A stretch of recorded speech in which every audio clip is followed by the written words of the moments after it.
In 2013, the world faced horrific climatic disasters. Experts anticipate that the North Pole will be ice-free within 10 years, and the alpine glaciers would vanish entirely. Life will never be the same again, and everyone is contributing to it. The Glaciers research station is located in the Austrian Alps at an elevation of 3,500 meters. Currently, an alcoholic technician named Janek, his dog Teeny, and 3 climate change scientists live there. Janek awakens to a loud noise after another severe hangover. Bertha, one of the scientists, repeatedly knocks on his door and requests for assistance. Reluctantly, the technician arrives at the main base and turns off the alarm.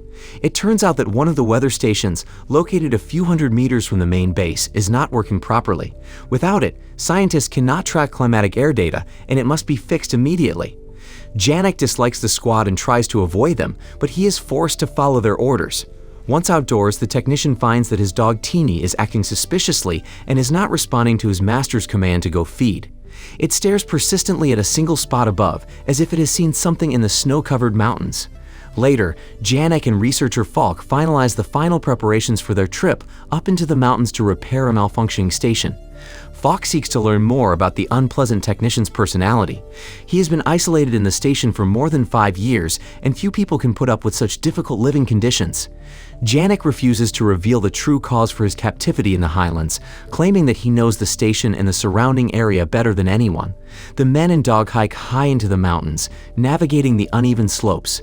Teeny rushes out of her seat and dashes off in an unknown direction, barking. Janek and the scientist pursue the pet and see an unbelievable sight. One of the rocks is covered with a red-colored bacterial plaque. Falk is excited with the odd discovery and chooses to collect samples for further examination. Janek hears a muffled wail emanating from the cave. He ignores it and proceeds to repair the transformer box. Teeny, on the other hand, is curious and resolves to investigate what is going on inside the cave. She rushes inside and discovers the source of the howling through smell. Among the rocks sits a seriously injured fox, breathing heavily. Something is actively moving in its womb before unexpectedly bursting out. A frenzied dog barking resounds throughout the cave, and Janek knocks his head against the transformer box in surprise, while Falk flees down the slope. The technician rushes to his pet, seeing a fresh wound on his tummy. The dog stares ahead to where the fox's twisted body lies. Disturbing noises are heard inside the cave, so Janek decides to take his pet and depart rather than investigate the source of the noise. Back at the main base, scientists study samples of the unique glacier under a microscope. They discover a biological thing inside, with cells that are constantly dividing and growing. Bertha requests that Janek take her to the glacier to collect fresh samples and store them in an airtight container. The technician hates to go up into the mountains at night because there is a rabid fox in the cave. The scientists are dissatisfied with Janek's behavior, believing that he is simply seeing things after drinking too much and that there is no danger in the cave. Nonetheless, they decide to postpone their excursion to the glacier until the next day. The Minister of Ecology, Bodasek, is expected to arrive at the station in the morning with a committee, and the scientists propose that the remarkable discovery be kept hidden. Janek does not agree because he is required to notify higher authorities about what has occurred. The minister arrives with reporters and Janek's ex-girlfriend, Tanya. She is a geologist who was part of a team of scientists working at the Alp station 3 years ago. Meanwhile, the scientists try to persuade the technician not to inform visitors about what they saw in the cave. This is simply a public relations effort for the minister, and everyone must participate in this political spectacle. Harold administers morphine to Janek so that he falls asleep and does not disturb them. At that point, however, Tanya contacts him by radio and notifies him of her arrival. This event quickly relieves the technician, and the scientist concerns that he will give knowledge about the rabid fox to his ex-girlfriend. Tanya informs Janek that she will accompany the minister and reporters to the mountains at daybreak to shoot vivid photographs. The man is eager to meet his former lover and takes more morphine to pass out. Janek wakes up in the middle of the night and hears someone digging in the garbage. Sensing something is amiss, he calls Harold on the radio and asks him to bring him a weapon, but his partner does not hear him. Suddenly, a hideous-looking monster emerges from concealment, scaring the technician. The scientists rush to the sound, and Janek tells everyone to hurry and hide. He describes seeing a hybrid fox with horns on its head. The experts dismiss the man's unusual behavior, believing he is under the influence of opium and alcohol. Janek is certain that he is correct and intends to submit everything to the authorities immediately. A little altercation breaks out between the scientists and the technician. After calming down, Harold attempts to persuade Janek to go to bed and postpone the capture of the mythical fox until the following day. The heartbroken technician takes his injured dog and goes to his lodge. Before falling asleep, Janek tells Harold a story about a hunter who used to dwell nearby. Teeny, who had been gravely wounded, was laying next to his body when he died. Tanya and the technician took in the dog, which they then fostered and fattened. All night, Janek has dreams about the creature. In the morning, he calls Tanya by radio and informs her of the dangers that await them along their trip. The girl refuses to believe her ex-boyfriend's illusions and instructs the team to prepare for ascent. Janek decides to join Britta to the Red Glacier. However, they realize that the red bacterial growth has vanished somewhere.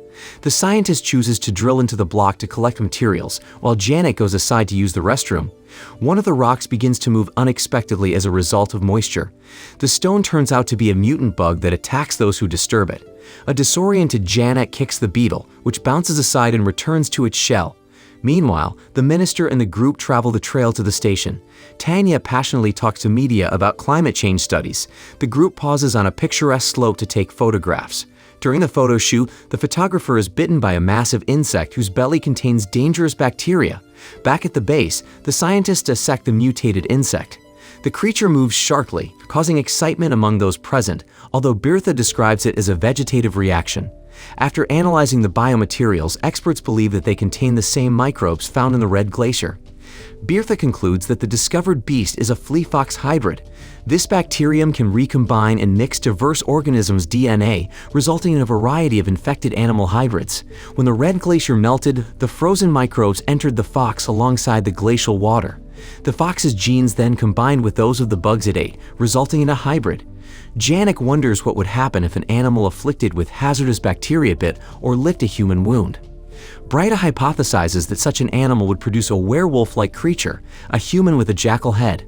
The technician returns to his den and examines Teeny's wound, where something is starting to sprout. The man approaches Tanya again and attempts to persuade her to adjust her path and avoid the pass, which runs right through the afflicted area. After ending his chat, the man is confronted with a difficult decision. He knows his beloved dog is diseased, and an agonizing death awaits. He must shoot Teeny to put him out of his suffering, but he hesitates. The dog looks at his owner with pitying eyes, adding to his uncertainty. Tanya chooses to follow her former lover's suggestion and advises that the group modify their course. Tanya informs Janek that the minister has agreed to take a shorter path. Through the radio, the girl hears Teeny whining in the background and begs Janek to wait for her so they can find another way out. The man is delighted to postpone the execution of his beloved pet. Meanwhile, the mosquito-bitten photographer is feeling worse, but he attributes it to exhaustion. A terrified child is pursued by a mutant eagle near the minister's group. The traveler trips over a rock and falls. The hybrid catches up to the girl, piercing her leg with its massive stinger. Janek is preparing to leave to meet Tanya and the others, sparking a new wave of anger among the scientists. They don't want the technician to inform the minister about the new bacterial threat, as this could provoke panic and unnecessary publicity. Scientists believe they are on the verge of making a groundbreaking scientific discovery that will revolutionize the world. They ask Janek to buy them some time so they can conduct all of the essential research. Bertha is furious because the harsh technician refuses to be persuaded. Janek declares that he is not terrified of the scientist's threats and takes off. On the way, he discovers the body of a mountain goat with an exploded stomach. The man looks around, concerned that the hybrids are moving closer to the station. The bitten photographer develops a serious fever, prompting the group to pause. The bite on his neck expands and pulses. Tanya wants to get the group to the station as quickly as possible, so she instructs them to keep moving. Suddenly, the injured hiker, who had somehow fought off the flying mutant, dashes out to them. The girl collapses to the ground and is unable to speak due to panic episodes. The hybrid eagle begins circling the group, hunting for its next victim. The minister's security rushes to defend him and attempts to shoot the raptor, but the bird retreats behind the high mountains. However, the quiet was just momentary, as the mutant attacked the guard just a few seconds later. Despite his efforts to beat off the bird, the guy is mortally wounded. The delegation falls into a state of fear. Minister Bodisik, in sobs, crawls up to the deceased security guard, to whom she was close. The photographer, having been bitten, rushes to the mountains. Janek rushes to their help, leading the remaining party to the station. At this point, Harold practices a meeting with high-ranking guests, but he fails to put his charms into action. The panicked delegation rushes into the station and immediately shuts themselves inside. They place the injured tourist on a table and treat her wounds with improvised methods. Not everyone gets to the station. One of the reporters, Irene, becomes concerned when she realizes her companion has gone missing. The clergyman firmly pulls her to her senses and assures her that the man will return soon. Tanya asks Janek to contact for assistance, but the single satellite phone has been snatched by two scientists who have gone to the weather station. Harold informs the technician that Falk and Brita will not return until the morning, when the minister's delegation departs. Seeing the negative results of his activities, the scientist attempts to awkwardly excuse himself. Janek rejects the man's apologies and slaps him for endangering their lives. The minister offers to call for rescue on her phone, but mobile communication does not operate at this altitude. The woman realizes that her deceased security guy had another satellite phone and vents her frustration on the sobbing reporter. Janek hears his pet barking and is afraid of the horror lurking around the corner. He rushes out into the street and walks slowly towards his cabin, dreading the worst. Tanya, outraged, interrogates Harold about the discovery that the scientists kept from them. Falk and Brita arrive at the weather station, only to learn that they forgot the key at the main base. The scientists blame each other for what transpired for a while before Falk picks the lock. They go inside, and Brita, anticipating, opens the container containing the mutant bug they brought for research. However, the hybrid has been pretending to be dead the entire time and lunges at the scientist's face as soon as she opens the container. In a state of fear, the woman runs out into the street, attempting to free herself from the mutation. Her companion attempts to aid her, but all he can do is beat her over the head with a rock. The mutant beetle eventually peels free from the woman, but after the blows, her face is entirely flattened. Janek approaches his hurting pet and attempts to soothe him down. Tanya, who has already heard from Harold about the mutants, enters the home. Tiny reaches out to her mistress, recognizing her, something Janek dislikes. Tanya had already departed, leaving the group alone. The man shows his ex-girlfriend the dog's belly, where something is moving. Tanya understands what needs to be done without having to use words. She gives Janek a syringe containing a deadly injection to put the terminally ill dog to sleep. The man eventually chooses to help his four-legged friend and put him out of his suffering. The couple is having difficulty dealing with the death of their shared pet. Tanya chooses to tell her ex-boyfriend that she is pregnant by him, but as soon as a glimmer of hope comes in Janek's eyes, the girl informs him that the baby did not survive either. The minister is furious because the scientist did not notify her of the danger. Harold continues to make lame excuses, claiming that the mutant eagle that attacked the group was only an accident. The woman eventually loses her rage and beats the scientist. Janek and Tanya return to the station. The technician intends to track down the two scientists and steal their satellite phone. Tanya attempts to persuade him not to take the risk, but he is adamant. Suddenly, a terrified Falk, who made it to the station alive, bursts in. With terrified eyes, he begs to barricade the door, through which a mountain goat insect hybrid is attempting to break in. Janek successfully chases the insect away and latches the door shut. The technician questions Falk about the satellite phone and Brita. The scientist claims that his partner has the phone, but he does not disclose what he did. He falsely claims that the woman ran into the mountains after sighting a mutant. The monster continues to pound the doors, alarming everyone gathered. The mutant has exceptional strength. His forceful blows rock the station like a house of cards. Minister Bodisik yells hysterically at the beast, seeking to scare it off. For a brief moment, the goat calms down. It will soon return, accompanied by its mutant friend, the eagle. The beasts rush inside, and Janek tries to stop them with his bare hands. The minister intervenes and uses a drill to create a hole in mutant goat's head. The others hold their breath while watching, then exhale in relief when the lady wins the struggle. The entire firm returns to their senses and recovers from the shock they experienced. Harold has a monologue with himself, speaking pathologically about his pain. Tanya informs the minister that the helicopter scheduled to transport the delegation back would not arrive until noon the next day. However, the rescue crew is unaware that the group is at the research station and that their search could last many hours. One member of the group correctly remarks that the rescue squad has no idea what awaits them in the mountains. They are accustomed to rescue lost climbers and will be unable to face mutants without weapons. Furthermore, the infected hiker may not survive until the morning, necessitating the use of a satellite phone to save her. Tanya and Janek are asked to visit the weather station. The technician pushes Falk to accompany them, refusing to believe his account about Brita's escape.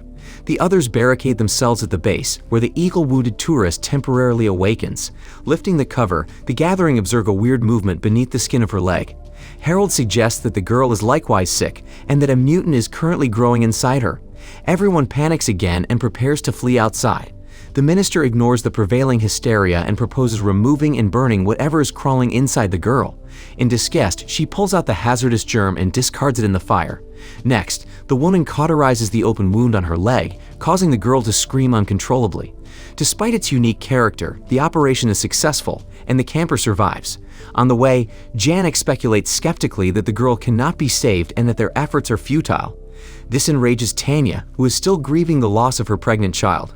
Falk attempts to flee, but Janek apprehends him at gunpoint. The minister's group is drinking and toasting the successful operation. Someone starts furiously knocking on the door, asking to be allowed in. Harold unlocks the padlock, and the photographer, infected by a hybrid mosquito, rushes into the station, his face covered in horrible sores. He runs from person to person in distress, pleading for assistance. More insects begin to hatch from his head, and the station becomes chaotic. Harold unintentionally sets his hand on fire, and it immediately catches fire. He flees outside in a panic, and the minister locks the door inside, anxiously trying to devise a fresh plan of action. They'd arrive to the weather station but do not find Bertha there. Falk pretends to check the station while expressing his emotions and reflecting on his actions. He finds a gun on the floor and puts it in his pocket. The group chooses to investigate the Crimson Cave and discovers the disfigured body of the scientist inside. Falk suddenly points a gun at the couple and asks them to hand over the gun. Tanya attempts to trick the scientist, but he hits her in the eye with his buttstock. Falk confronts the unarmed Janek with his rifle after the girl falls to the ground and screams in pain. A creature appears from the darkness and attacks the scientist. Surprised, he shoots into the air, illuminating the cave with a dazzling flash of light from the signal fire. The fox spider hybrid tears into Falk's body, eating all of his internal organs.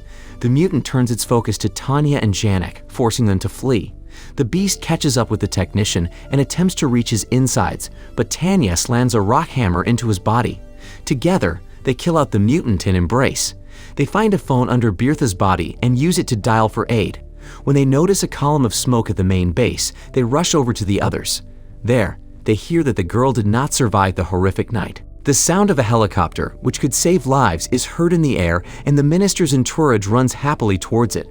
Tanya enters Janek's hut and discovers an ugly tiny man-dog hybrid. Everything transpired just as Bertha expected. The mischievous microbe that dyed the Glacier red is a hybrid of an incubator and a gene lab. It typically enters the body through food, as it did with the cave's omnivorous fox. The infected teeny did the same thing, licking his host wound. Additionally, the bacterium can enter the body via a bite or puncture wound. This is what occurred to the photographer after being bitten by a mosquito, and to the visitor after being stung by an eagle hybrid. Once within the body, the bacterium combines the host's DNA with the DNA of any other living thing to form an altogether new hybrid creature. The fox drank infected water from the melted glacier and consumed their subsistence food. Thus, in the fox's stomach, the bacterium absorbed and mingled bug and animal genes, resulting in a hybrid. Hybrids hatch right where the bacterium entered. The photographer's head and neck were affected, the tourist's leg developed a mutation beneath her skin, and Teeny's stomach was affected. Janek realizes what's going on and wants to eliminate the scary creature, but his girlfriend stops him.